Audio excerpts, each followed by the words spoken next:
পঞ্চদশ দ্বিবার্ষিক সৌদসম বাংলা যুব ছাত্র প্রধান কেন্দ্রীয় অধিবেশন আর ধেমাজি জেলা অধিবেশনখন আমি ধেমাজি জেলাতে এবার অনুষ্ঠিত করার সিদ্ধান্ত লৈছোঁ। গতিকে এই সম্পর্কে আজি ইয়াত সাধারণ সভার মাধ্যমে এটা অভ্যর্থনা সমিতি গঠন করা হয়েছে আর আমি এটা উদ্দেশ্য রাখিছোঁ যাতে অকল বাঙালী যুব ছাত্র ফেডারেশন বুলি নহয়, ইয়াত আপোনালোকে আজি চাইছে যে বিভিন্ন জাতি জনগোষ্ঠীৰ মানুহ আজি ইয়াত উপস্থিত হৈছে আৰু অভ্যৰ্থনা সমিতিত সকলো অসমত থকা সকলো জাতি জনগোষ্ঠীৰ মানুহ অন্তৰ্ভুক্ত কৰা হৈছে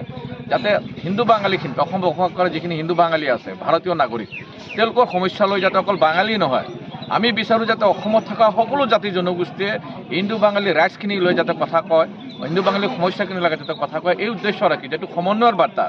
এই সমন্বয়ৰ বাৰ্তা দিবলৈ এটা প্ৰয়াস কৰাই আছে অধিৱেশনৰ মাধ্যমেৰে। আৰু আমি আশা কৰোঁ আমাৰ যিটো উদ্দেশ্য আমাৰ যিটো সপোন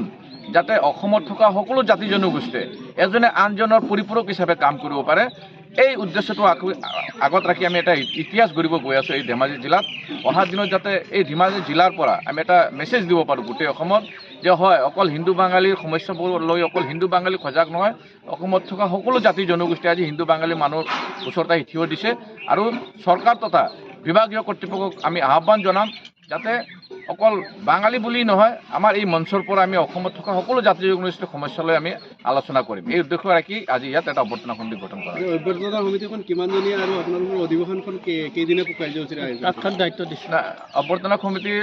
মুখ্য পৃষ্ঠপোষক হিচাপে ইয়াৰ সাংসদ প্ৰধান বৰুৱাক দায়িত্ব দিয়া হৈছে, সভাপতি হিচাপে বিধায়ক ভুৱন গগৈ ডাঙৰীয়াক ৰখা হৈছে আৰু বিভিন্ন পদবীত আন আন বিষয়ববীয়াসকলক ৰখা হৈছে। আজি মুখ্য যিটো কমিটি এইটো বনাইছে, লগতে